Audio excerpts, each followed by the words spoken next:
Ladies and gentlemen, we're here. I'm part of the Kliq, isn't everybody? Yes! Yes! Yes! I got an idea, yeah. Beat up John Cena!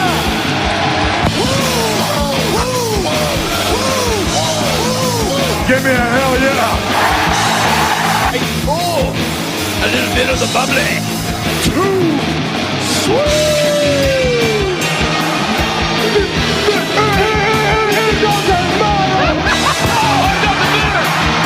This is where the power lies! I am the man.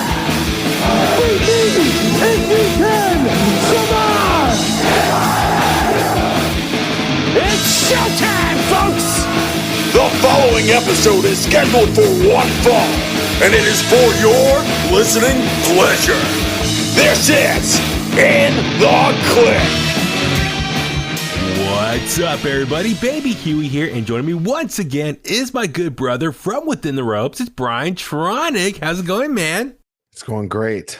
Another day. It is time to get busy. Absolutely. Well, here we are. We're going to get very busy right now. We're going to talk all things AEW. Double or Nothing was last night, their big pay-per-view of this year. And so much to get into. Sorry for the delay. It was like a little bit of a busy weekend for myself. I was out at Bottle Rock, and by the time I got home and I watched the pay-per-view, and I was exhausted, and I was like, I needed to rest. And now it's like, okay, here we are. We can finally record this review right now. So thank you again to all the Kliqsters for all the continued support. If you haven't done so, please subscribe to us where we get your podcast at, especially on YouTube. I'm trying to get the YouTube numbers up. Subscribe to us on YouTube, watch the videos, leave a big thumbs up, leave a comment there as well. And if you're also listening to this review right now, if you're new to the show, thank you. I have noticed we've been getting some more subscribers as of late. But with that being said, after you're done listening to this review of Double or Nothing, go back one episode, listen to my interview with AEW owner Tony Khan. That was a lot of fun. Thank you, Tony, for making the time. And actually, thank you to the people who helped set up the interview and everything. Because, Brian, you remember, I talked to Tony almost 3 months ago. I think it was right before Revolution.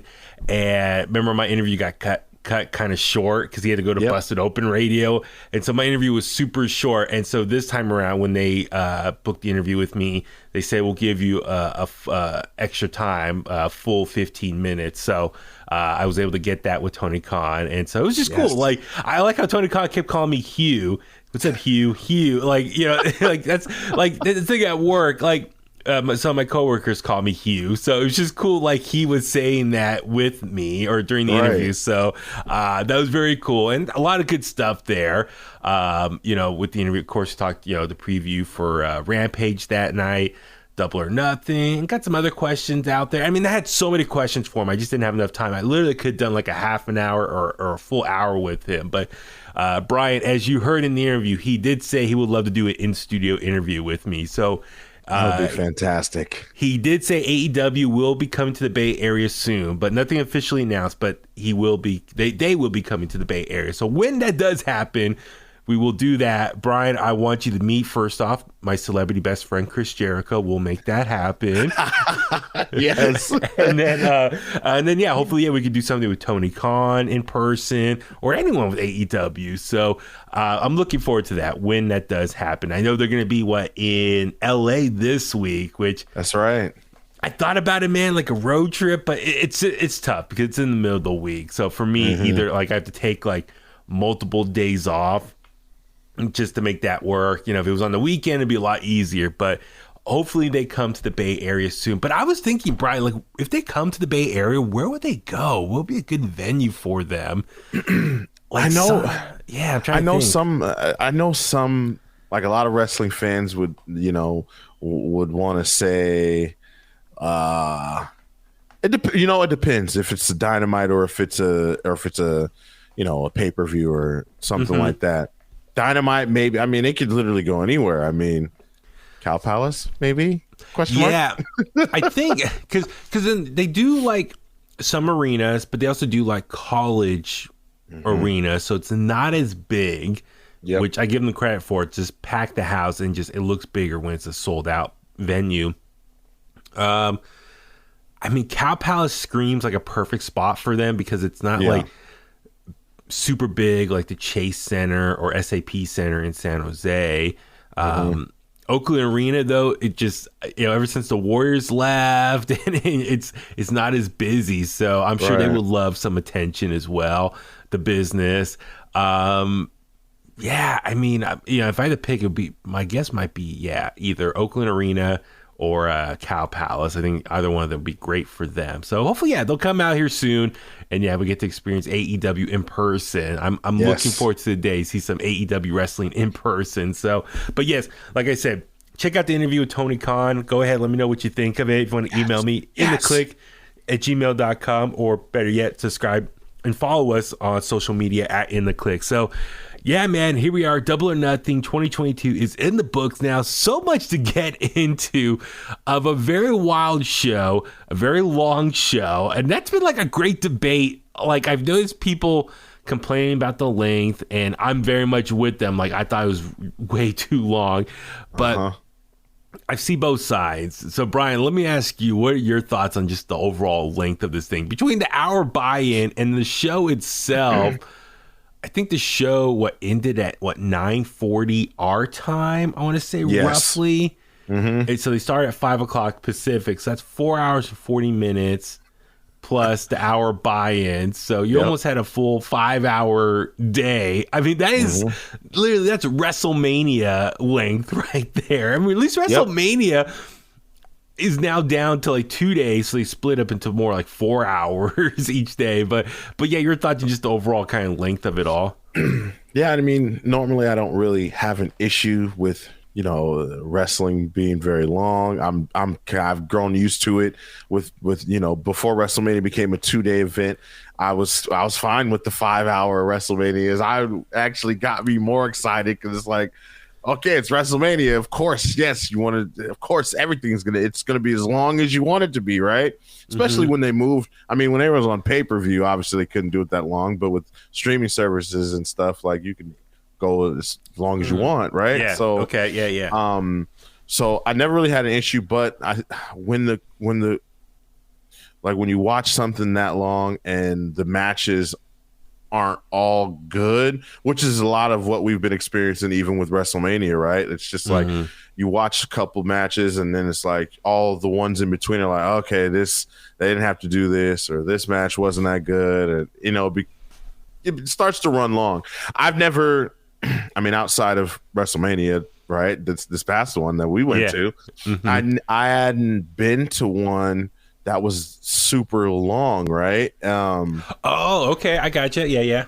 So I don't know how it feels to be, I guess, sitting at an event for 5, 6. I mean, if you count like getting to the event early, right, and then the pre-show starting and stuff like that, then okay. But like, I guess I just don't know how it feels. So I feel bad for the people in attendance who are sitting there, and especially in different time zones, right? Because while it ended here at 9:40, it's almost 1:00 on the East Coast, or right? in the UK, it's like 2 or 3 a.m. or no, 5 or 6 in the morning. I was gonna say like 6 almost 6 a.m. I believe, like 7-8 hours ahead. So no, it's long, and no, I'm with you. Like, I love the new format for WrestleMania. Like, okay, if you want to have as many matches as you can, I like the format of like, what was it? 2 nights, and what was it, 6 matches per night, if I remember correctly. Yep. I love, now, granted, our viewpoint's a little biased because we were there, but we had the luxury of being in the press box. So we had like, free food and drink on call, a restroom right around the corner, easy to get to, no lines, nice comfy chairs, Wi-Fi, got the TVs, so like our experience was very nice. Yeah. But I like how after every match there was some breathing room, like they do a video package, and then now with Peacock they got to run some commercials, so that's some extra time in between matches. There was some breathing room, like the process. So for us, like as we're doing social media for work, we're able to kind of digest the match we just saw, tweet it out, get our thoughts out there, process everything. I kind of like that. This one, it was so long. It was just like, and it was match after match after match, no breathing room. And it's like, I'm trying to tweet and like watch what's going on, and like there's no time. And I felt like I missed some stuff. And I eventually, towards the end, I just stopped tweeting as much because I was like, I want to sit here and enjoy the show. Me too. Yeah, so there's pros and cons to it all. I will say, you got 13 matches. You definitely got your money's worth, whether you're in person buying a ticket or you're watching on pay-per-view. You got your money's worth. So from that point, that's cool. Like they over-deliver in that sense. But then again, there are some matches here that I was like, yeah, that could have been easily a main event on a Dynamite or a Rampage. Oh, yeah. Or that could have been just on the buy-in, just to get the more crowd amped up. I'm surprised they don't do more matches on the buy-in. I was surprised that there was only one match. Yeah, it's like they could easily do 2 or 3 if they really want to get the crowd amped up. But the buy-in now, it's more just replaying video packages that they have just selling each match. And I get it, the concept, the buy-in. It's like last-minute buyers watching this, like, all right, I'll buy it right now. Like, I would have loved to know who to this day watches like a pre-show or a buy-in and is on the fence and be like, nah, I'm not going to watch this. I'm turning it off like right at 5 o'clock. Like, I would love to know who does that. Like, who watches all the video packages and be like, nah, I'm not going to watch it. You guys didn't win me over. I remember as a kid watching the free-for-all. Yes. And being so sad, like, no. Oh, when it cuts off right at 5 o'clock. Yes. I was like, oh, no. Like, it would play the warning little package thing, and then you'd get a little, just like maybe close to 5 minutes of the show. The pyro would go off. You're like, yes, I'm actually gonna see it, and then they'd cut it off. Yes, I'm with you. I totally remember that days, like where you see that, but that was the thing. That was the old system where it's like, we'll watch this, and they'll end like on a cliffhanger on the pre-show, the free-for-all. And they're like, if you want to see what happens next, you got to buy the pay-per-view. So back then in the old model, the old way of media and pay-per-view, it made sense with that. Like, you got to buy the pay-per-view to see the rest what happens. You know what, though? I also say this to be fair. Probably more people would probably watch the buy-ins and the kickoffs and the pre-shows more across all companies, right? If more things happen. Like, I remember on the free-for-all, you got interviews with the champion, like Stone Cold or Rock would cut a promo. The Rock and the corporation would beat somebody up, or Shane would beat someone up, or Vince would do something, and that would, like you said, make you be like, oh, well, I have to watch the main show now because this happened on Sunday Night Heat, or the free-for-all, Yeah, no, and now like the buy-in or pre-show, it's just replaying video packages in like one match, and it's like there's nothing like to lure you in to like, I gotta buy this. But then again, at this point with streaming services, like if you pay the monthly fee, you're like, all right, I'm already gonna watch the pay. It's just gonna like keep playing on my TV. Like, I'm not missing anything. So I get that. Right. I mean, that's right. But then again, I get it with AEW. They don't have an exact streaming service. I mean, the pay-per-views are streaming, but they're not like you pay a monthly fee and get it to it on a dedicated spot. Like, you still have to pay one lump sum per show like this. So, I mean, I guess there might be some people who are watching like, I don't want to watch this. I'll watch the free hour and then tune out after that, which I would love to meet those people at this point. But hey, listen, then again, I know that everyone can't afford it. That could be a reason too. So I definitely understand that as well. So anyway, but with that being said, 13 matches. It was very long. Not a lot of breathing room after every match. It was just like bam, bam, bam. So like, it's cool from a wrestling fan standpoint. Like, yeah, you get your money's worth, but then at the same time, like, this is really long, and like, you could have cut some of this matches out, and then that way some of the other matches could have had more time to tell their story in the ring. And I know there's some people that say, oh, if you don't like it, then turn it off. I was like, well, no, I I want compelling stories. Yeah. Not like quick match after match after match and the entrances and stuff. It was like I need time to process all this stuff. But anyway, we'll get into all that as well. So before we get into that, it was a lot of drama before the pay-per-view. Literally, so I'm at Bottle Rock up in Napa, and you and Tim from Pro Wrestling Unlimited both hit me up and said, hey, you hear what's going on with all this MJF stuff? I'm like, no. And I'm looking on Twitter and I'm seeing all the reactions. So it looks like MJF had a meet and greet scheduled with the fans on, was it Friday? No, was it, or Saturday? It was Saturday. Saturday. He did not show up. Apparently, he was spotted instead playing the slot machines in the casino. And then Sean Ross Sapp reported that a flight was booked from Vegas back home for him on the East Coast. Now, whether he boarded that plane or not, that was the big mystery of the night. See, that's a good cliffhanger for like a free-for-all. Did he board the plane or not? Yes. So, yeah, it was... Am I missing any other details from that as far as, from the report? I mean... No. I just, other than like talent, we're told not to comment about this. They're trying to handle the situation. But MJF is still very upset with Tony Khan and AEW about his status, his contract. So he was upset. He did not show up to the meet and greet. And then, like I said, there were reports that he booked a flight to leave Las Vegas that night and was supposedly not going to show up to the pay-per-view. That was a big question. Sure enough, he did show up to the pay-per-view. We did see that, which we'll get into the match itself, which was a little disappointing. But but so just to catch everyone up to speed. So yeah, he is upset with AEW, Tony Khan. He wants he wants a pay raise.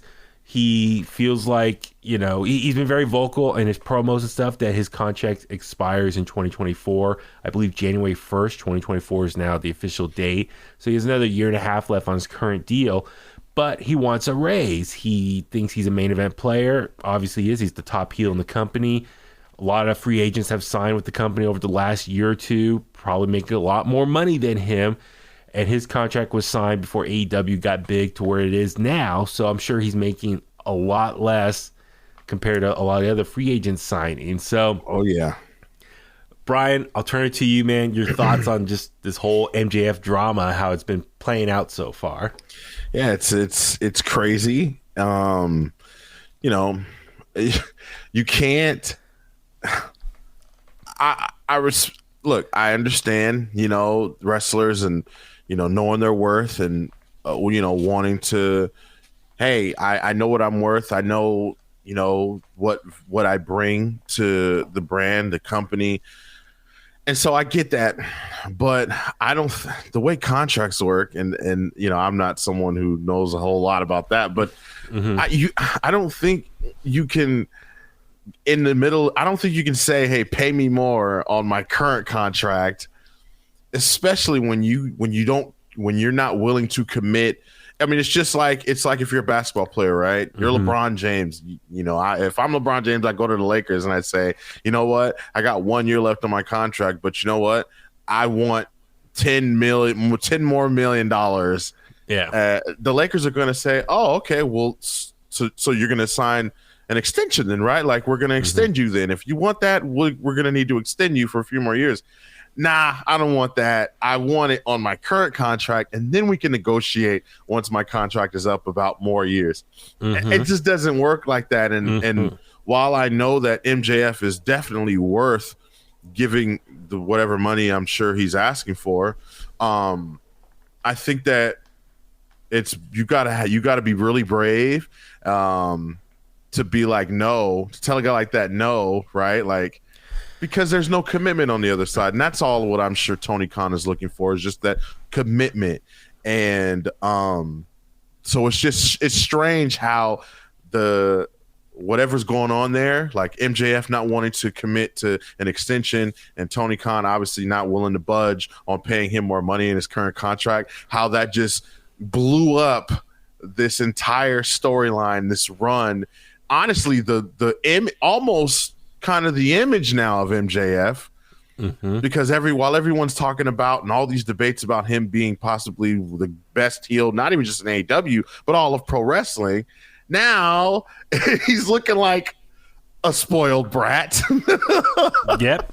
So, Yeah, no, you hit it very much right on the head, and I'm with you as far as like, when it comes to like pro athletes. I think most people want to side with the athletes. They want to see the athletes get paid. They're the ones who do the work. They go out there, get as much money as you can. You're in your prime years, a small window of your whole lifespan, so that's your prime years to make as much money as you can. Go out there and get what you can. We're not going to argue anyone trying to make more money. Nope. That we want everyone to have the best quality of life they can get from their salary. But with that being said, and this is also, we can also maybe touch on compared to Sasha Banks and Naomi, because I still think that's two different things. Yes. MJF here, yes, Brian, as you just mentioned, so he just wants a raise on his current deal. But Tony Khan's like, and he voiced his concern to Tony Khan. Tony Khan's like, okay, I'm willing to give you a raise, but we need to have you sign an extension. That's based on the reports we've been hearing. So Tony Khan is open to take care of him and give him more money. But yeah, it's a business too. And Tony's like, okay, well, if I'm going to give you more money, I want you around long term. I'm not going to pay you more money and then still lose you in a year and a half to the competition. Yes. So from a business standpoint, Tony is right here as far as being firm here. Like, sorry, MJF, what you're asking is not normal in contracts. Look at Tom Brady.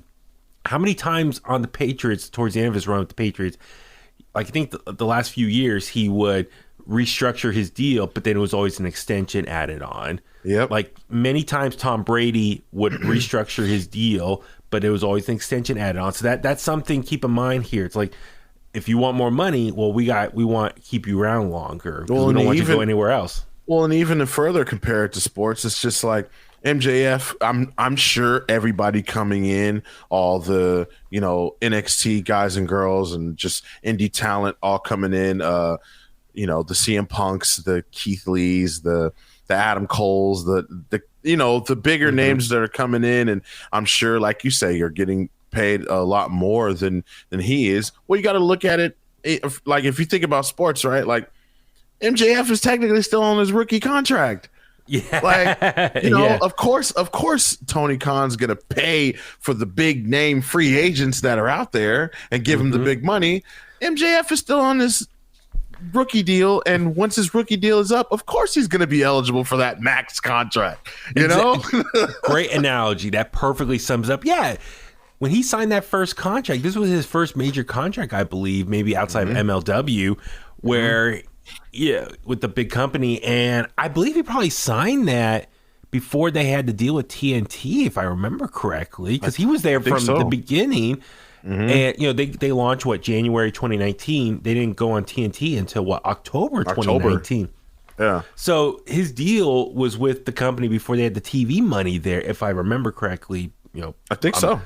But still, so I'm saying is like that. Yeah, that contract was low because, we didn't know at the time, or they didn't know probably their future and how much money they can offer, and they got a budget they got to work with. So, his contract was probably a lot lower, and now, they've been making money with the TV deal. They've been making money off the pay-per-views, merch, all this stuff. Yeah, the company over almost 3.5 years later is in a much better spot. And therefore, have the money to bring in all these free agents. And also keep in mind, a lot of these free agents, they do have some value that they bring over from WWE and NXT. Yep. So they are big names. They proved themselves. He in the last 3 years, I give him credit for proving himself as one of the big stars. He does deserve a big payday once that next contract starts. Or, as you said, or if you want the big payday now, you got to sign an extension. Like, it's almost making a new deal early before the other one adds up or expires. So that's what I'm saying here. It's like he needs to realize, Tony's not going to pay you more money and still lose you in a year and a half. And that's the thing. It's like from a strategy standpoint, he cannot burn this bridge because then he has no leverage when it comes to contract negotiation in 2024. I know he said, I'm not going to sign anything until 2024. Well, fine, man. Then you got to deal with what you have then as a current contract. Because from a business standpoint, they're not going to give you more money and still lose you. From my standpoint, it's either you ride this out and just deal with it. It's like, hey, this is your rookie contract, as you just said. You got to ride this out. and then come 2024, then you listen to both sides and see who gives you the better offer. Exactly. But if you piss off AEW right now, Tony might say, fine. He let Cody Rhodes walk away. He might tell you, you're too much drama. Just walk away. Yep. And then let's say if he goes to WWE. WWE at that point is like, oh, you have no leverage. AEW doesn't want you. We don't need to pay you that much then to come over here. We want you, but yeah, we don't need to pay as much because there's no counter offer from AEW. So it's like, MJF's got to be careful, man. Where you don't want to burn any bridges here. So and then they'll be like, well, here's what we'll do. We'll name you Marcus James Franklin. Right. I mean, that's the thing. If he went to WWE, would they still be called MJF? Yeah. Would they change what the initials are? Like, yeah, that is fascinating to me. In an alternate timeline, what would happen if he does go to WWE? So. Yeah, like I said, from a business standpoint, it makes sense. AEW is like, okay, we know you're very important to our company. We want to give you more money, but you need to sign an extension so we keep you around longer. We don't want to lose you to the competition. Like, we'll give you money now. And that's the thing. Compared to the Sasha Banks, Naomi stuff, it's two different things. One's about money, one's versus creative. Yes. Sasha and Naomi took their frustrations and their issues to Vince McMahon, and he listened, but he more or less didn't, do what they asked, and they're creatively frustrated. That's why they left. Plus, they got a couple months left on their deal. It's not about money. It's about creative issues with the tag team division for the women's division versus MJF, who told Tony Khan his frustrations. Tony Khan is willing to help him out, but you got to scratch his back too. So it's a different situation here. So, at the end of the day, we want all the talent, the wrestlers to be happy, but, you got to work with all sides involved. So we'll see how this plays out, man. I'm really curious. And I'm also kind of curious for MJF, his future. Could he be that upset? I mean, we saw at the end of the match, it looked like they kind of wrote him off TV for a bit based on how that angle ended for the match with Wardlow. But MJF, he had so much momentum behind him as a top heel. Like, I could see him be a future AEW champion potentially this year or early next year. Mm-hmm. But if he pisses off the company, they'd be like, you know what? We're not gonna give you the raise. We're not gonna make you champion. So you just got to write out this contract and lose all momentum for the other company. So that's the thing. He might be shooting himself in the foot here in multiple ways. So we'll see how it goes. So it's scary. It's scary. It is scary. But yeah, we'll keep our eyes on this. I'm sure we'll get more info and maybe more things come out. I know MJF texted Sean Ross Sapp an update, and he said he showed up right before the pay-per-view, did the match, left right after, has a lot of stuff to think about. So it looks like, he's going to be, probably do a little soul searching right now. You can tell the look on his face when he came out.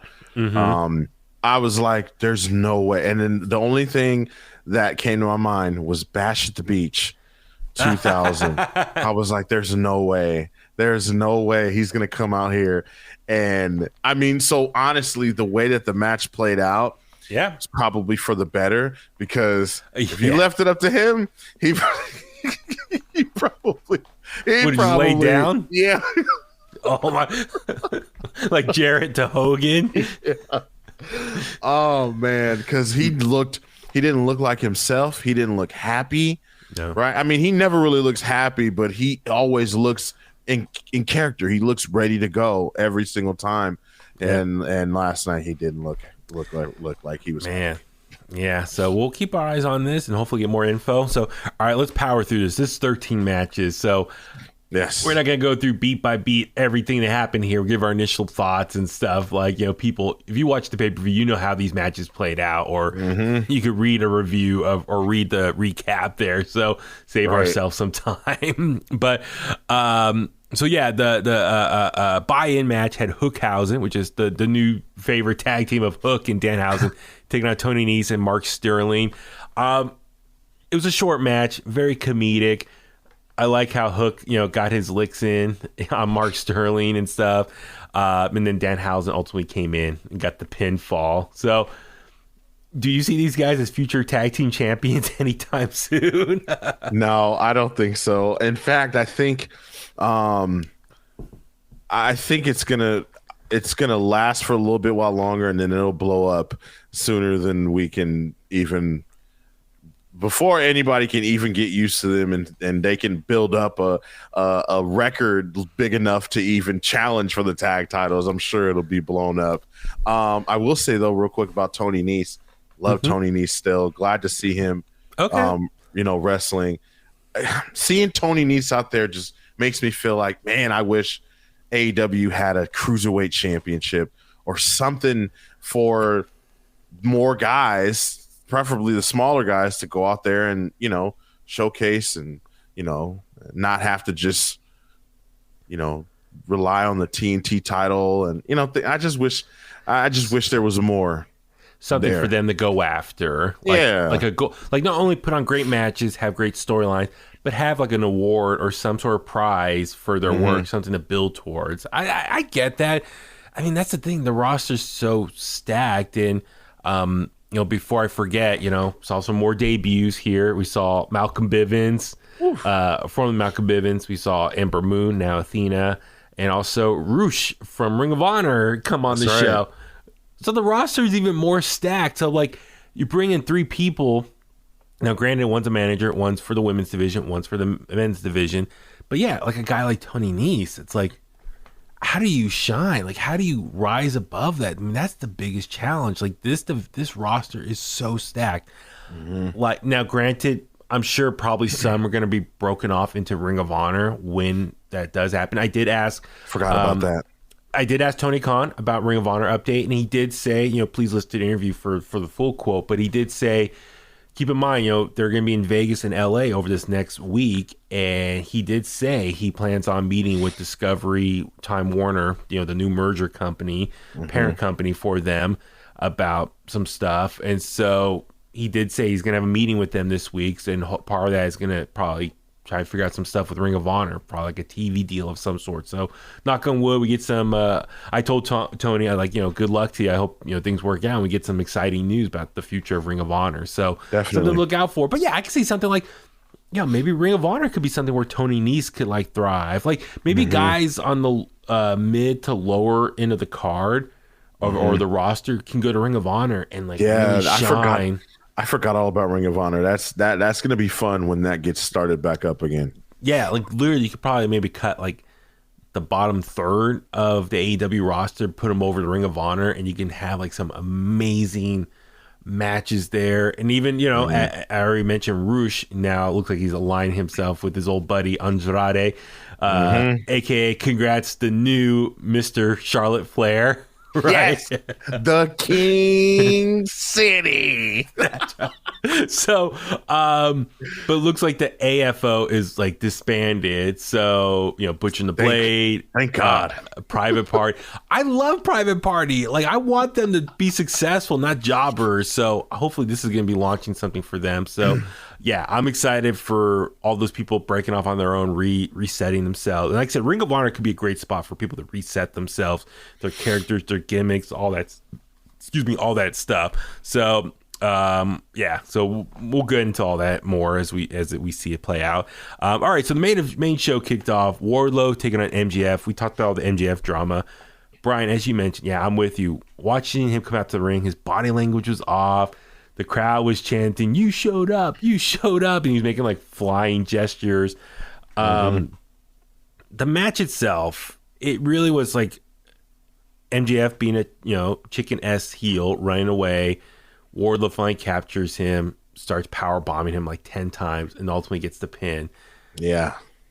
Wardlow celebrates. He now officially has a contract with AEW that the little graphic made. Tony Schiavone interviews him. It's supposed to be a really fun, happy moment for Wardlow. Like, he is free now. He can now be separate himself from MJF and probably go on a great babyface singles run. But I felt like it was just so much overshadowed from all the MJF drama. How about you? Did you kind of notice that too? Yeah, and I feel like even for Wardlow, he even at times when he was up there on the stage, when they show the graphic, it's just, yeah, I know he's in the moment, but he didn't look like, I don't think he would have wanted it to end that way, right? With the it was like a squash match. Yeah, you know, it was. Yeah. It really was. I mean, even at one point, MJF tried to put the diamond ring on his finger. It was so obvious the ref and Wardlow both standing over him watching, and then the ref took the ring. Hopefully that means the ring is finally gone now. Like, I'm tired of MJF using that ring. It's terrible. He overused it, burnt down on it. But he was, and it felt like he really was trying. Like it really, like, the match was lackluster. Like, MJF is a former number one contender for the AEW championship against was it Moxley he had the title match against, if I remember correctly? I think it was Moxley, yeah. So, he is the top heel in the company. I expect more out of him in this match, especially for Wardlow. Like, Wardlow's fighting for his freedom, and I expect MJF to be like fighting to prevent that and be more drama there and story. There wasn't anything there. That's the little bit that we got, I feel like, was when he was on his knees and he's pleading Wardlow. He's like, "I'll double your pay. I'll triple your pay." Like that. That sort of made it feel normal. But after as much build and however long this feud's been going on, and again, it's exactly why I felt like this should have been something that been stretched out just a little longer, maybe involved the title. Because now I feel like it hurts Wardlow a little bit, because it's like, he went through this whole thing getting whipped. He went against Kaz XL. I forgot his other name. I forgot his Impact name. W. Morrissey. Yeah. He went through him, and it just for it to end up ending after 10 power bombs. And it fell flat. Well, and not that he couldn't beat him with less than 10 power bombs, but I didn't like that for Wardlow either. It's like, why did it take 10 power bombs to put MJF away? Like, yeah. Well, I just felt like there could have been more storytelling. Like, MJF was like pissed, like, as far as like every competitor. Sean Spears. Yeah, but like all these challengers he threw at Wardlow's way, he beat all of them, and he's like, he is the final boss, and he's like determined to prevent him from having his freedom and going on this babyface run. He's like, no, you're still gonna work for me.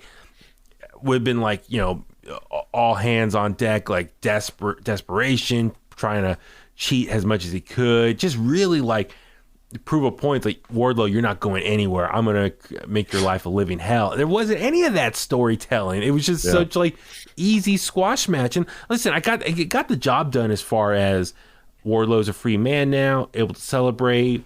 Now he can break himself free and go on a big babyface run. But yeah, it was just really disappointing. There was not much there.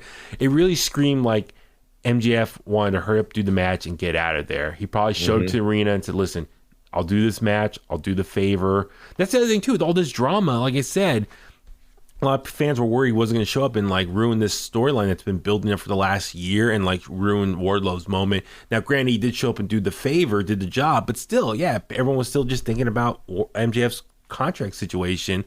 I know it was.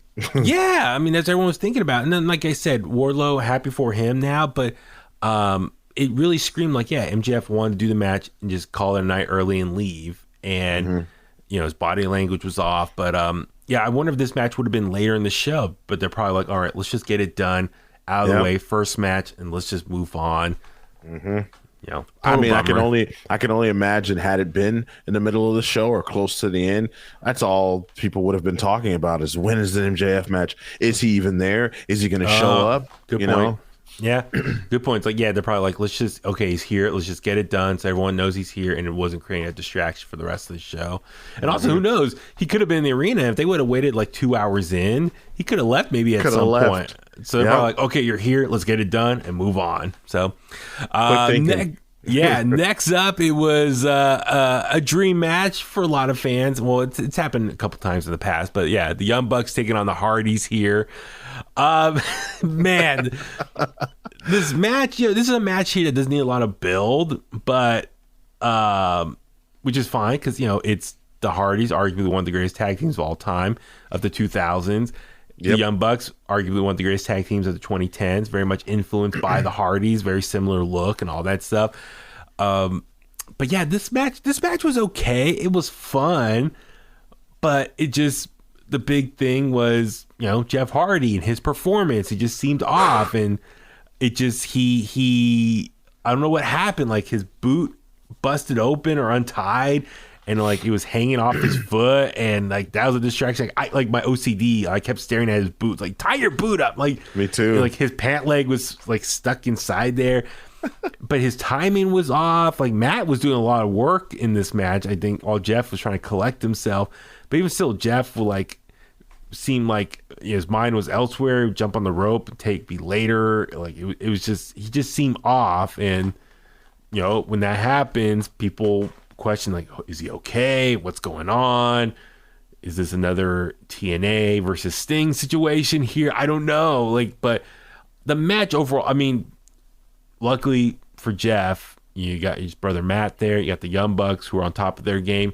They still were able to piece together a pretty entertaining match here. But yeah, it was still something was off. What you think? Yeah, I feel the same way. I know that this is Jeff's first pay-per-view match since being in AEW, right? Okay, yeah. So I know that Jeff is very passionate, extremely passionate about going out there and performing in front of the fans. I'm always looking at things, right? So I noticed Jeff just didn't seem energetic coming out there and doing his thing. I don't know if age is catching up to him or if he's tired. But then it's not. They're not doing live events, so you would think he'd have more energy to go out there and do what he's doing. I was concerned at first because he didn't look like he. I mean, even Matt looked very tired. Yeah, he's doing all the work. He's like, come on, man, I'm supposed to be the hot tag. Right, he's definitely supposed to be that. I'm one taking the beating here. Come on, man. Right. Yeah. So. Yeah, I was worried. I did see the boot untied, so that was a concern. I was like, dude, I don't want you to roll your ankle. And one thing that scared me was when him, and I think it might have been Matt Jackson they were on the turnbuckle, and they were all the way on the turnbuckle, and then Jeff like pushed Matt off, and then I was like, no, this isn't gonna go good. Like, Jeff's going to fall or somebody's going to fall, but he didn't. He seemed like he knew what he was doing for the most part. But yeah, it was scary. It was like, I mean, that's what I thought. That's the first thing I thought about was TNA Victory Road. I was like, is he okay? Like, should he even be out here doing this? And is he trolling us? Like, I don't know what's going on. I know. We see, Jeff Hardy, sandwich Matt Hardy with the swanton onto the steps. Matt Hardy spiked Nick on the crown of his head with the side effect, and Jeff climbed on the top rope, smashed down on Nick with the swanton bomb, and they pinned. So the Hardys win. Jeff celebrated running through the crowd, finally made his way back into the ring. So a little erratic behavior on his part, as they like to call it. WWE like to call it. So yeah, they celebrate. So they managed to put a match, got it done. Like I said, I just, hope Jeff Hardy's okay. Just whatever was going on at that point. So, it just, it was just a little concerning, just his performance and his body language and stuff. So, yeah, we'll hope everything's good. Next up, Jay Gargill defended the AEW TBS Championship against Anna Jay. This match, I thought this match could easily just been on the buy-in. If they want, like, I get it why they probably AEW wants so many matches, because that way for people in attendance or watching at home, you get as many of your talent on screen for one of their big shows, because they only do 4 pay-per-views a year. But realistically, this match, it didn't need to be on the main show. It could have, if you wanted to have that to be on that night and have Jade come out in front of the crowd, it could have been just on the buy-in. But realistically, this match could have just been a main event or a match on Dynamite. I'm sorry. It just, and this match was just not good, man. Like I felt like there was no chemistry there. The timing was all off. Yeah, it was not very good. I don't know. Anything else that stood out for you? Not really. I mean, you pretty much hit everything in the day. I think Jade Cargill is really good, but she needs to be in there. If she's going to have these big pay-per-view matches, they at least need to be with people who are, better than her. Yeah. Like way more experienced. I think Anna Jay is fairly new as well. So yeah, it just didn't. And then I hate seeing things where it's like things are being called in the middle of the match. Like, I know that people are annoyed, but I know that we see a lot of camera cuts. Kevin Dunn's not the most popular guy in the world, but the camera cuts at least sometimes keep us from seeing, them conversating in the match. Yeah, them calling the match right in the middle of the ring. So, it definitely didn't need to be on the pay-per-view. Yeah, so the big takeaway was, so Jade Cargill wins. Now, I know they had a match before, and a lot of people said this could have been a squash. I mean, I get it. Probably want Anna Jay to get a little more time in, just to give Jade a little more of a challenge and not just make it a quick squash match. But the big takeaway was, though, at the end, after she won, we see Malcolm Bivens, or formerly Malcolm Bivens, Stokely Hathaway come out to the ring. So is he like her new manager and like Mark Sterling's gone? I don't know. How did you interpret that situation? It seems like he'll be her manager. I'm interested to see what they do with Mark Sterling. I would imagine you could keep Mark Sterling, because Sterling was kind of like like a lawyer, business advisor. Yeah, so maybe Sterling hired Stokely, right? Okay. To kind of, I mean, Sterling, he's been getting banged up, and he also he's got, who else does he have? He's got a lot of clients.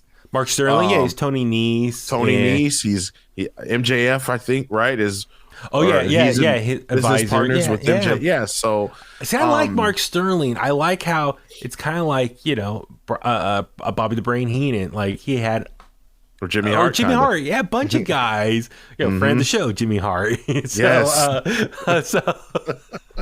I think I got to post that photo of him and the three of us. Remember we walked into the press room? I haven't posted that one yet. But anyway, I like how like a manager can represent different people, not just one person. So they come in the ring. So it looks like, Or I'm sorry, good job. Or Sonny Ono. Sonny Ono was also someone who represented tons of people. Well, yeah, he was like the person probably won the WCW from New Japan, and that was so cool. I love that. He represented and managed like 3 or 4 people on a Nitro one, every Monday. He was coming out, So he comes out. So it looks like he's going to be the new manager for Jade, and also I guess represent the baddies, which is cool. Like, I think a lot of people, the second he was released or let go from or gone from NXT, it perfectly screamed he needs to be Jade's manager. Now Jade does a pretty good job, on her promo skills, but for him, he's such an amazing talent, and like I hope he maybe represents other wrestlers too. So anyone else that maybe needs like a mouthpiece, please use him. Like I cannot wait to see what he can do in AEW. I'm so excited.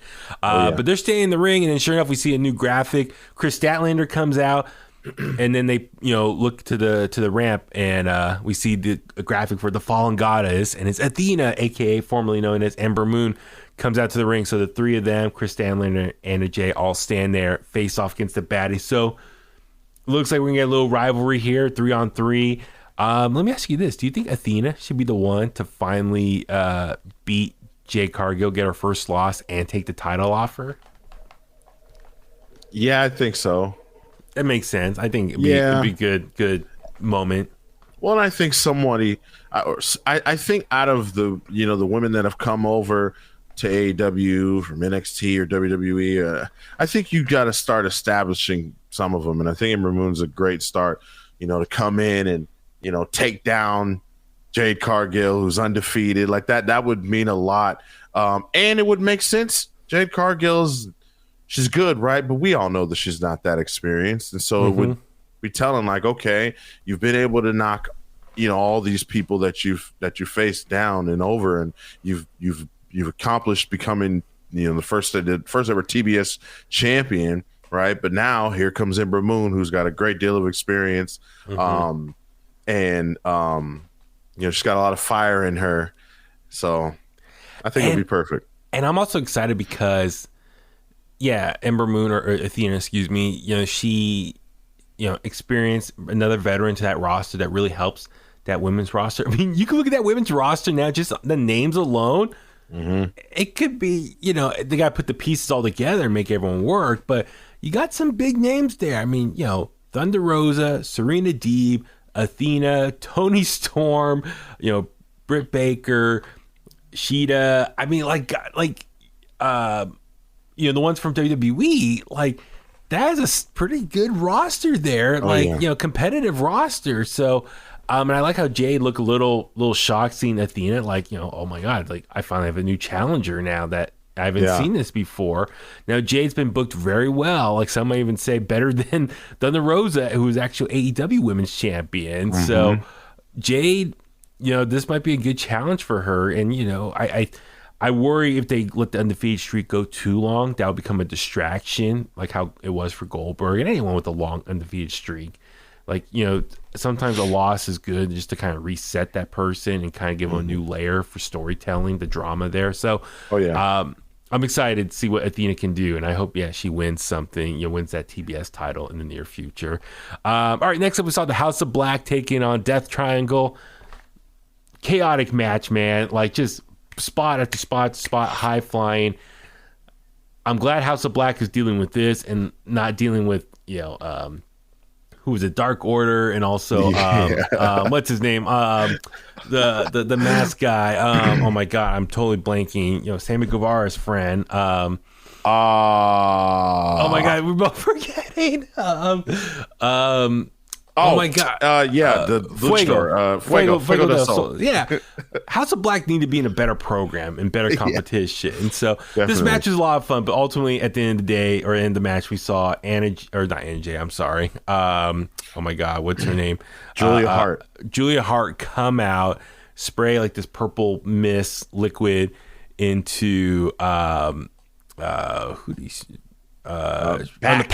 Pac's eyes, and then Malachi Black used that to finish off Pac with the back heel kick, the Black Mass, and House of Black wins. So Julia Hart finally, after how many months, she had the eye infection from Malachi Black. She finally joined House of Black, and she put on Instagram says the house always wins. So finally the turn happened. She's now a member of House of Black, which is gonna be an interesting dynamic. It's what's better, House of Black or the Judgment Day? I feel those comparisons happening. But it'd be interesting, for Julia Hart, maybe she could be the female representative of this faction. Maybe start putting some wins together in the women's division, become a legit threat for one of the titles eventually. Just have interesting storylines. Like I said, you can have storylines outside of not involving the title. So that should be interesting. Anything else from that moment that stood out for you? Happy for Julia Hart. She's 20 years old. To be in a storyline or moment like that, I'm sure, if you're a pro wrestling fan and you're 20 years old and you're living the dream and you're in a moment like that where it's or finally, and everyone's buzzing and talking about how, finally she turned. That must be cool for her. Buddy Matthews is chiseled. And so great to see Buddy Matthews again. I'd like to see him and Tony Nese maybe lock up again one day soon. Okay. But he's in a great spot. It's kind of weird how Buddy Matthews and Rhea Ripley are both they're dating, and they're both in these groups that are very similar. Yeah. Or if they change ideas, hey, we're gonna do this, you should do that. And so it'd be kind of cool. My only concern now, what happens to the Varsity Blondes, man? Brian Pillman and Griff Garrison. They haven't been much on TV or anything, so I think they should go to Ring of Honor, reestablish themselves as a tag team, get some more seasoning down in Ring of Honor when that happens. I could see them being a fun tag team. Brian Pillman Jr. does have some fun personality. His work in MLW, part of the Hart Dynasty there, Hart Foundation, where he was being more psychotic, trying to like emulate his dad. That was on a much smaller scale. But I think if he can kind of get into some of that character work again, I think he'd be a really fun addition for Ring of Honor. And, you know, they're going to have a program. Maybe him and Griff eventually break up and he turns heel.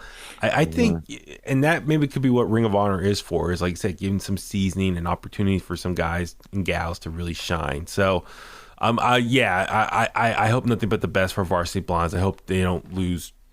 I hope AEW doesn't lose track of them. I do like their potential. Oh, yeah. All right, next up we saw Adam Cole take on Samoa Joe, the finals for the Owen Hart Foundation tournament. Great match, wasn't super long. Adam Cole picks up the victory, kind of out of nowhere. He hits the boom, the kick on Samoa Joe. A little interference, you know, from Bobby Fish comes out. Not too much of a distraction. He just jumped up on the ropes a couple times. I'm surprised for Samoa Joe, Jay Lethal and his crew didn't come out to try to interfere, but no sign of them. But Adam Cole picks up the victory. Cool. I don't know. I kind of was hoping maybe a babyface wins the tournament, the first one. But Adam Cole, I love Adam Cole too, and you know he wore all pink, so it kind of showed he was going to win. But yeah, your thoughts on the match and him winning? It was cool. I don't think people are paying much attention or enough attention to the fact that Adam Cole just beat Samoa Joe, right? Like if this could be a takeover main event a year ago. Yeah. Right? Right. Like don't anyone realize these are like the last couple two NXT champions of the yellow and black era. Like it would have been so, like I said, like too bad we never got this in NXT on a takeover, but I'm glad we got it here. But yeah, sorry, as you were. Yeah, no, I just feel like, you know, I love Adam Cole, but I don't know if he should have won right there. But then again, I know it kind of seems like, okay, we're drawing the line. Samoa Joe is technically a Ring of Honor guy, right? Okay. So it's like, all right, we want the AEW guy to win the Owen Hart Cup final. So it was good. It was a good match. And then, next up we saw Britt Baker take on Ruby Soho for the final of the women's Owen Hart tournament. And Britt Baker wins kind of out of nowhere, right? It was like the roll up, and it was like, oh, okay, that's the end. Kind of like it was another Bret Hart. I think what was it, Bret Owen? Did they try to do the Bret Owen? Oh, okay, I gotcha. And this one though, it was okay. It was a good, solid match, but I feel bad for Ruby Soho because I do too. She a bridesmaid, but never a bride, always losing the big matches. She was a big free agent signing that came in September at All Out, but she's been losing all the big matches, and it's like she lost here. And I think a lot of people were upset because they want to see her win and finally like overcome the odds. And that was like the perfect story moment right here, but they didn't do it. So I don't know where Ruby Soho goes from here now. Like, I think it was John LaRocca posted on Twitter. I saw him say she's getting the Lance Archer treatment. Oh man! So it's unfortunate. Actually, let me double check. He said that. So I don't want to misquote him.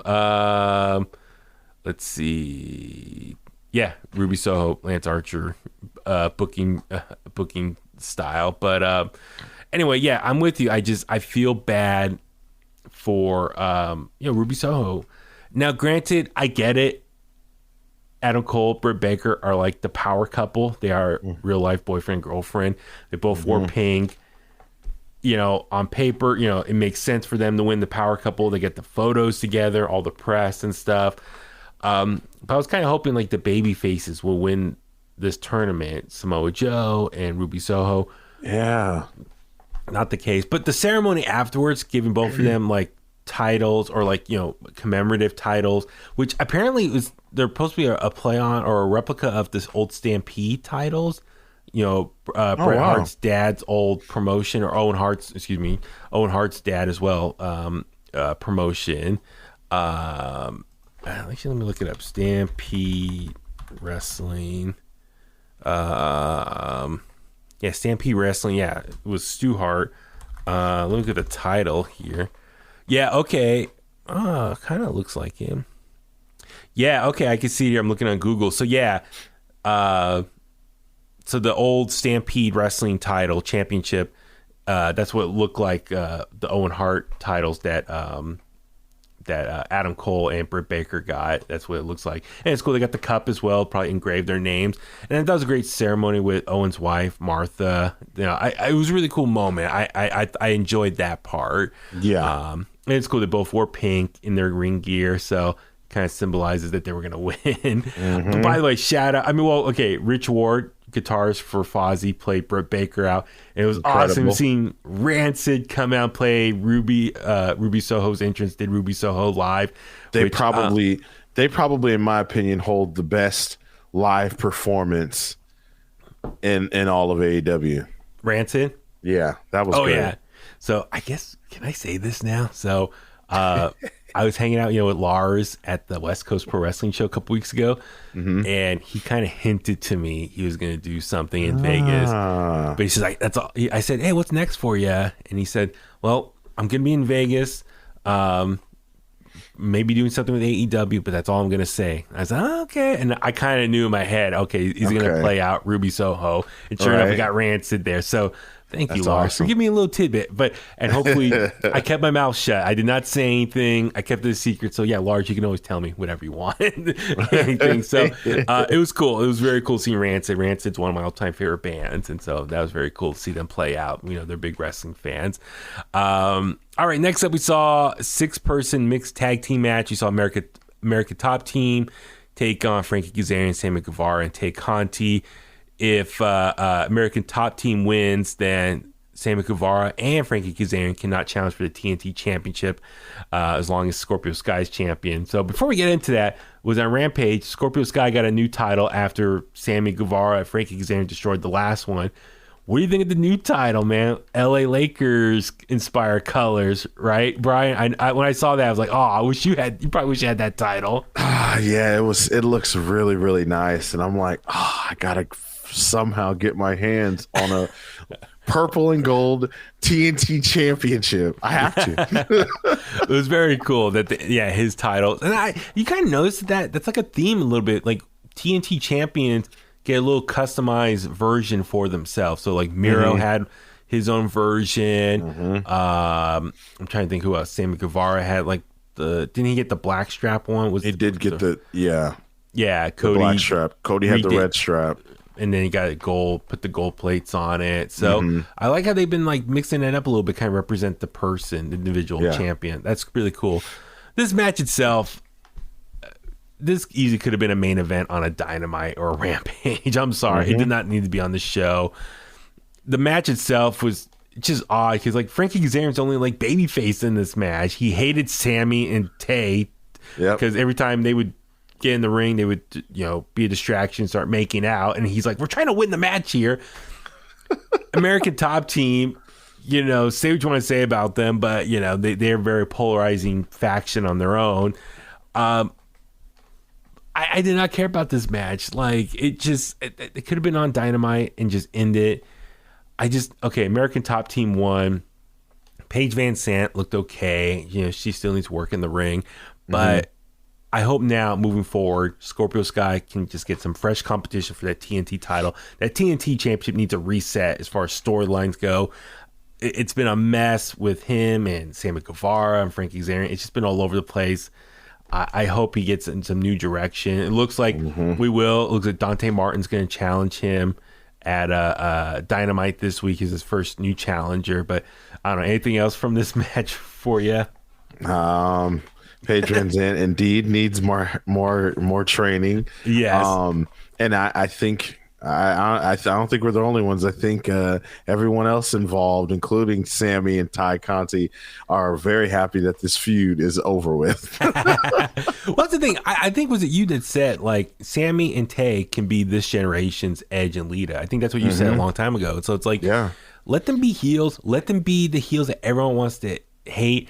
I mean, I saw on Twitter someone said, there's X-Pac heat. Now there's Sammy Guevara heat. Oh, no. Anyway, so yeah, I hope Scorpio Sky can kind of reset things and just go on a good run with that title. Especially, it's very cool. You know, as a Warriors fan, I will acknowledge that was a cool looking Lakers-inspired championship for himself. So, all right, next up, Kyle O'Reilly taking on Darby Allin. This match, I think, originally was supposed to be Red Dragon versus Sting and Darby Allin, right? But Sting could not make it for whatever reason. Did they ever say what exactly happened? I don't think so. Okay. So this turned into a one-on-one match, but this is another match that could have easily just main evented a Dynamite or Rampage. Like, I'm sorry, it's just not a lot of build there. Great fun match. It was short. It was less than 10 minutes. But yeah, this match did not need to be on the show. I don't know anything else for you from this one here. No, it was a good match. But one thing I pointed out, and it was like clear, like Darby didn't seem like Darby. Like, he was getting beaten bad in this match. I mean, Kyle O'Reilly was really giving it to him, and it was almost like Darby lost himself without Sting being by his side. He didn't feel the same. He didn't enter with the skateboard. I don't know if that's new. I haven't seen Darby on TV very much, but he didn't roll out on the skateboard like he normally would. He was just off. I know that he took a knee to the jaw. Yeah, he was bleeding early on. Yeah. So no, it was off. Like Darby tried for another coffin drop, but Kyle countered with a submission hold. Darby rolled out and they exchanged some forearms, and then Kyle blasted Darby with some kicks. Then Kyle grabbed the chain off Darby, wears around his neck, and yanked him back with it. And then Kyle dropped a knee dive onto Darby and picked up the win. So kind of a shocker, man. Darby, I don't know, man, kind of lost a little bit of momentum here. I know he's like a very special figure amongst the AEW fan base. You know, he's someone that doesn't need necessarily like a championship or anything, but he's like a special personality that the fans like.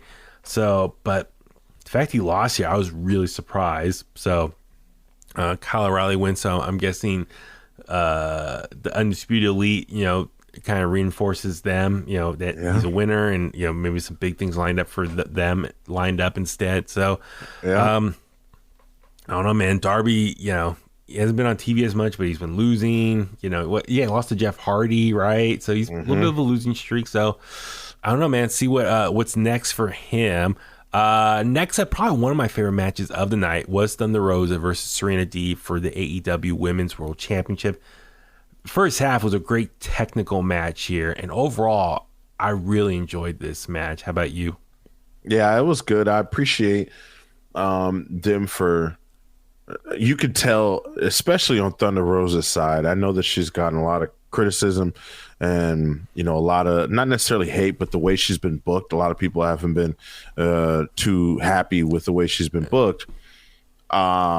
I can tell when a wrestler's out there and they're trying their hardest to perform really well. Thunder Rosa was really trying to perform. The chemistry at first didn't seem like it was there all the way, but they recovered, and they recovered well, and they gave a good match. I was glad that Thunder Rosa got the win, because that was important. I was worried. I was like, I don't know. Like buyer's remorse, cold feet, like let's get the title off her. Yeah. With Thunder Rosa, like, wasn't there rumors that she was supposedly like maybe injured, and that's why she probably has been wrestling as much. So it's kind of unfortunate that, like, if she has been battling an injury, that's why they're trying to protect her and not have her wrestle as much. She's been cutting more promos. But yeah, I can get why people are like, her title run is so been lackluster because we haven't seen her do anything. But it sounds like they're trying to keep her healthy for the pay-per-view, which is the more important, match for them to build towards. But this match was really good. I can see them maybe make this like a best of 3 series. Like, maybe they can like go back and forth a little bit more. But I could see like the two of them really could have some great matches if they want to keep this feud going. So very happy. Next up, the Anarchy in the Arena match, the Jericho Appreciation Society taking on the Blackpool Combat Club and Eddie Kingston, Santana, and Ortiz. You gotta watch this match for yourself. Like, there's just way too much that happened. give credit to the production team, the TV crew. They're trying to film everything, and if they miss something, they'll have a replay of it ready to go. But like the timing, everyone like was spread out wrestling all over the arena, and so like one person would do something, then it would go to someone else. And that's tough to do live because the Stadium Stampede, this is like replacing Stadium Stampede, because Stadium Stampede, that was a closed set. They could film it in advance, edit it all together. And Stadium Stampede, the way that was shot was they would show one part of the match or people, and then take a break, go to someone else, cut to like different segments or scenes, and then piece it all together as one big match. This one was live, so they're constantly trying to jump around, cut to different things. But this match was a lot of fun. How about you? It was good. I felt like I was watching the Nasty Boys versus Public Enemy in WCW. Every time they had their no rules or no holds barred matches, Rocco Rock and forgot dude's name. You'd have two guys over here and the other two guys on this side, and then they would have a split screen. So if there was anything that would have made this match more perfect, Johnny Grunge, yes. If anything that could make this match any more better than it was, is if they would have had multiple screens on the screen at the same time. Just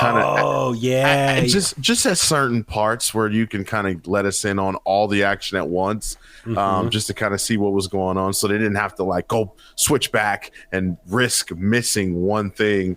But other than that, I thought it was cool. The music playing was a neat addition. So Moxley's Wild Thing was like on repeat for like the first 7 minutes, and then Jericho finally had to turn it off. So it was really like chaotic anarchy. So that was fun. Now the match was just a lot of fun. Mustard being thrown around, bloody people getting bloodied up. Eddie Matt Kingston Menard coming out, was busted open. Oh my god, bleeding everywhere. And then Eddie Kingston comes out towards the end with the gasoline and then pours it all over Jericho. It's like, hey, with the gas prices the way they are right now, man, that was a lot of gas. That was an expensive amount he poured on him.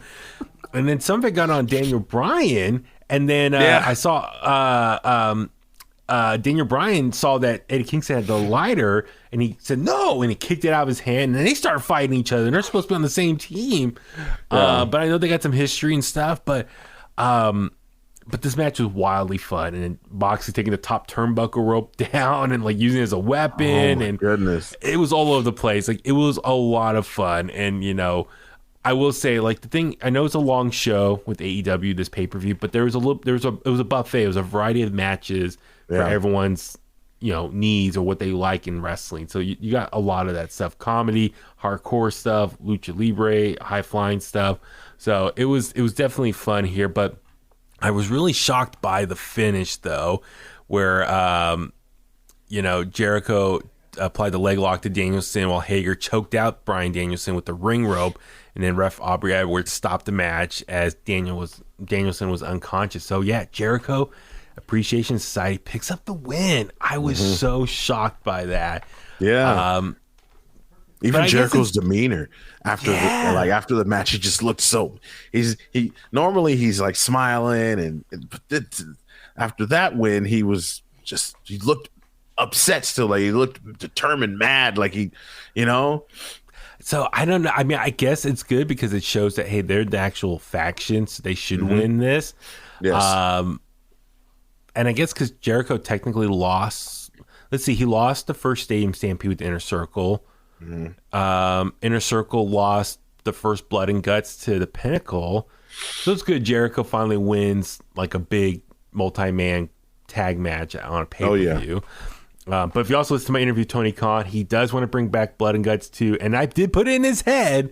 He should have William Regal be the one to say Blood and Guts. So you're welcome, people. I put that put that in his head for him.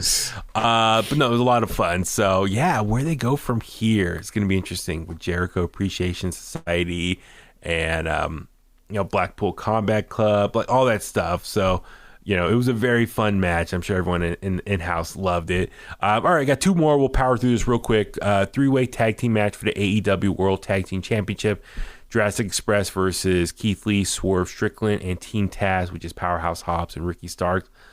great match. I mean, it was a good match to do probably right after the Anarchy match. I tell you, I was shocked. Jurassic Express won here, man. I really thought that they were gonna drop the titles finally. I think everyone just thought they were just transitional champions, but they've been having a pretty lengthy title run now. But really fun match. I mean, Keith Lee and Swerve as a tag team is actually really fun to watch. Powerhouse Hobbs, Ricky Starks, climbing the rope, dancing. Yeah. They've been really good coming into their own as well. I was kind of hoping one of them would win the tag titles, but no, Jurassic Express wins. So yeah, your thoughts on the outcome here? I'm glad. I like Jurassic Express. The finish wasn't like pretty like I'm used to. They always, Luchasaurus and Jungle Boy, they always hit that tag team finisher so perfect. It wasn't pretty, but they battled it out. And I feel like it was all over the place. I felt like the fact that, because I was under the impression that the triangle or the three-way tag matches, trios was like triple threat style. I thought it would be three guys in the ring at one time instead of two. Okay, gotcha. And then also another thing, Ricky Starks like hiding the belt. Like I thought it was no DQ, especially when there's multi-men like that. Okay. Like triple threat style, like in a triple threat match. But then again, I don't know what the rules are in most of the AEW matches anyways. But yeah, aside from that, though, it was a good match. I'm glad Jurassic Express won. I know people were wishing for Christian to turn on Jungle Boy, but guys, I don't. Let's relax, okay? They're a family, all right? It's a slow burn. It's going to be like Julia Hart. It's going to take a while. But when it does happen, it'll probably be a fun story for Jungle Boy to go through and get himself over with Christian. But yeah, Luchasaurus grabbed Swerve and Jungle Boy. Starks had the FTW championship, but Christian Cage pulled it back down off the apron. Luchasaurus grabbed Swerve and Jungle Boy pinned Swerve after Jurassic Express hit their double team finisher. So yeah, they retained the titles. So yeah, we'll see what happens, next with them, with like who be the next person. It was interesting, like this show, as great as it was, or, packed it was, no FTR. Like I miss seeing FTR on this show. And, and then what they posted on Instagram or Twitter that the AEW tag title, so they're gonna go after them next. So yeah, maybe FTR will win them, become 2-time AEW champions. So we'll see how it goes. All right, main event time. It was CM Punk versus Hangman Adam Page for the AEW World Championship. Fun match, hard hitting. Great stuff. I like CM Punk trying to do the buckshot lariat, but twice, but like his knees give out on him. He stumbled. Hangman was like desperate. You're not getting this title. They're fighting on the outside, so he's getting like really desperate, trying to protect that championship. Right. It was a really good match, man. How about you? What you think of it? I liked it. It was so long. The pay-per-view was so long. I know. Honestly, you know what? It felt like, it felt like the by the time the main event came, right, it was just like, if I felt the way that I felt over the years getting ready to watch Brock Lesnar and Roman Reigns match, right? It's just like, all right, here's the main event. Let's get it over with. Let's get it. Come on. I already know the outcome, or at least I hope the outcome is going to be the outcome, right? So, the match was good. Hangman kind of teasing he was going to use the belt to hit Punk. I thought that was pretty cool. Yeah, it was a little bit of a dilemma, like, a battle of what's the word? Like, should he do it or should he not do it? It's like oh my God, what's the word? Where between doing right or wrong, that dilemma of should I do this or should I not? CM Punk's like holding his hands like, no, like don't hit me. So that moment of clarity for him, he's thinking, like, do I use this weapon or do I try to beat him the right way, the babyface clean way? So he put the belt down, but then CM Punk countered with the GTS for the win after the ref bump right before that. So CM Punk, I think a lot of people thought CM Punk might turn heel in this match. Did not happen. Which, because I think a lot of people thought, I think previously all his other title wins, he turned heel when he won the title. Did not happen here. That's fine by me. So, it's really interesting story here because for Hangman, the story was, I think, learning. I've seen a lot of people comment him learning to be a champion. He won the title from Kenny Omega. That was like a 2-year story leading up to that. Finally, he's champion. Now he's trying to learn how to be champion. Now, a lot of people were saying, his title reign was a little disappointing, lackluster. Yeah. I agree as far as he was the champion, but he was never like the main focal point of AEW television, like on a regular basis. I felt like CM Punk and other people were the main focal point. Now, to Hangman's credit, he had amazing matches. I will not take that away from him, against Bryan Danielson, obviously the match with Kenny Omega, CM Punk here, Adam Cole, Lance Archer. Like, he had some amazing matches. So from just an in-ring standpoint, amazing title reign. But I guess from like the storytelling and the week-to-week stuff, he wasn't the main focal point because they have such a big roster and they're focusing on other people here and there. So I wish Hangman would have got more love on screen as a world champion. But now I think this is an important story beat now moving forward. It's like, okay, he was champion. He lost it. Now he has to learn how to get it back. And that could be something really interesting to see moving forward. CM Punk, his story, since he returned, he hasn't wrestled in, 7.5 years. So it was a little bit of a struggle. Like, he was rusty. He was an old man. Does he still have it? Questioning himself, challenging, younger guys and having trouble beating them right away. It was a little bit of a struggle. Then it advanced to like Eddie Kingston storyline. And then it advanced to the Eddie Kingston was first, and then what was the next one at MJF? MJF, the dog collar. So it's been like a build for him to kind of get back to the old CM Punk. So over the last since September, it was like a very long story of trying to reestablish who CM Punk was and learn who he was as a wrestler. So all these challenges, I like that story that they told. They didn't put the title on him right away. But are you happy with him being champion now? I think it's a smart business move. I'm sure Tony Khan paying him a lot of money to come out of retirement. Yeah. He's a big name for a lot of the lapsed fans, casual fans. They're like, oh yeah, I like CM Punk back in 2011. I'll start watching again in like major news outlets who know who CM Punk is.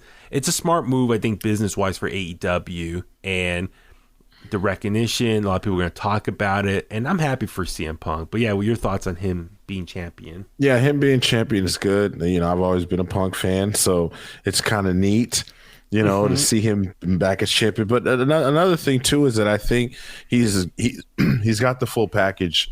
You don't have to be worried about, okay, he's got back in the ring. We obviously know he can still go, right? But he's kind of like a Jericho in that sense.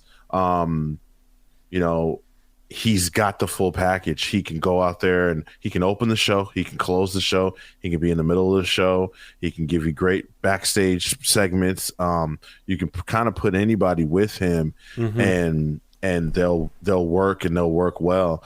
He is the guy. He's world champion material.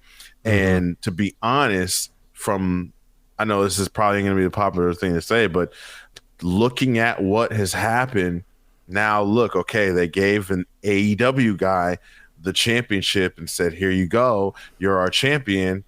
And it didn't really work out very well. He's lacking a few things, and a lot of people feel that way. So here we are, a well-established former world champion, has AEW on his back, and I think it's the best move financially, for to sell out buildings and arenas and all that good stuff. Yeah, you're right. I mean, for Tony Khan, getting a return on his investment now, he's paying a lot of money to this guy, and he's gonna make his money back. And keep in mind, he's gonna be champion for Forbidden Door. That's coming up next month with the New Japan crossover show.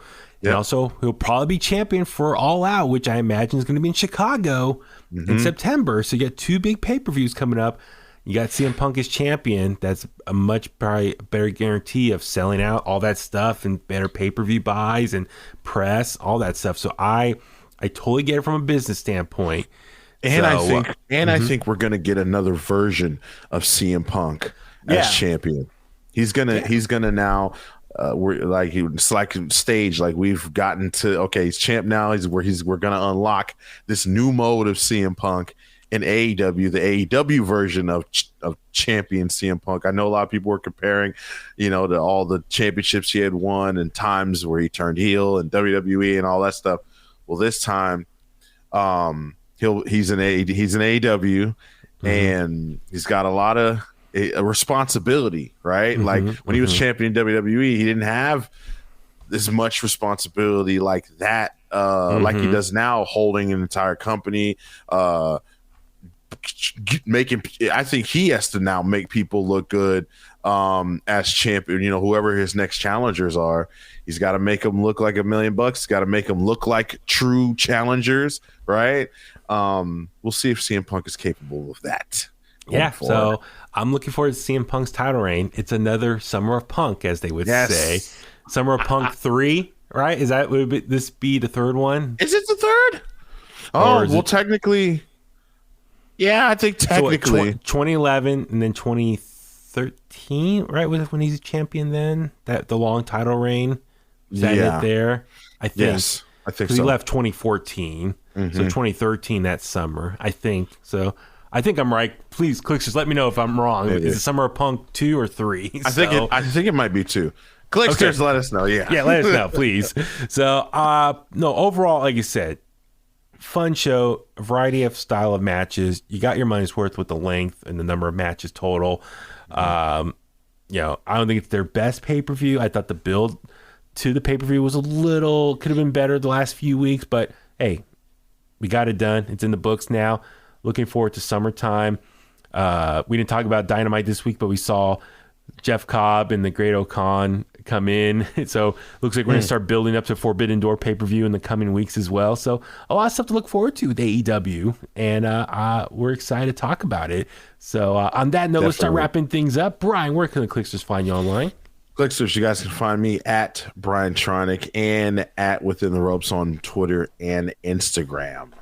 I'm Baby Huey. Follow me on Facebook at Baby Huey Official, Twitter and Instagram at Baby Huey83. Like I said at the top of the show, subscribe to In The Kliq. That's KLIQ, where we get your podcasts at. Also, subscribe to us on YouTube, watch the videos, and like I said earlier, watch listen to my interview with AEW owner Tony Khan. That's available now. Follow us on social media at In The Kliq. If you want to email me, inthethe@gmail.com. And on that note, let's go home, and that's the bottom line because Huey said so.